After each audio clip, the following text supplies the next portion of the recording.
Share ko lang mga idol sa mga mahilig mag video kay dyan. Ito po yung ito po yung dynamic microphone ko. Platinum KS 5000. Ngayon,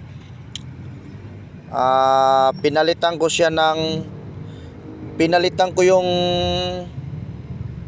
voice coil niya ng Loda. Ito po Loda.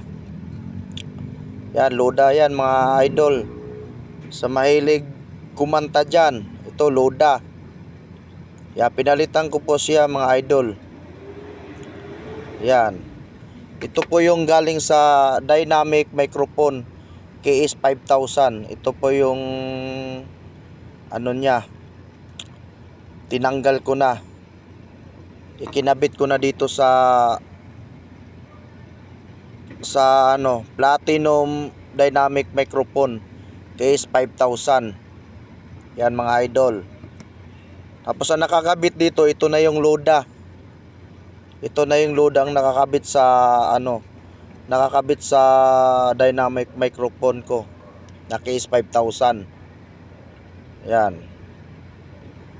Maganda siya idol. Maganda ang performance niya.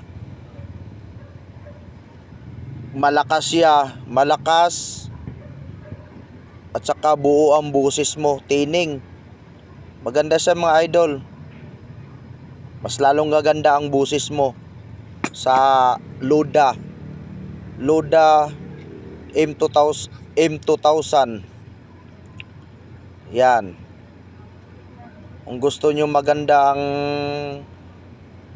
ang boses ng mic nyo at lalakas siya, ito Loda mga idol. Loda M2000. Palitan po ninyo ang yung voice coil ng dynamic microphone nyo. Bali ito po yung nandito na po yung yung Loda. Ito, tanggalin ko lang mga idol. Pakita ko lang sa inyo. Ayan, sa mga mahilig kumanta dyan, palitan nyo na ang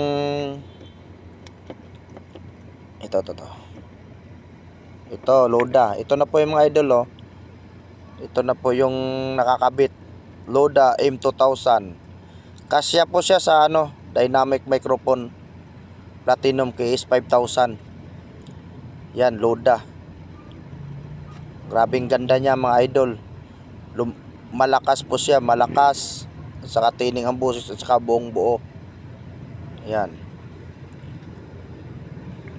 Yan, maraming salamat mga idol.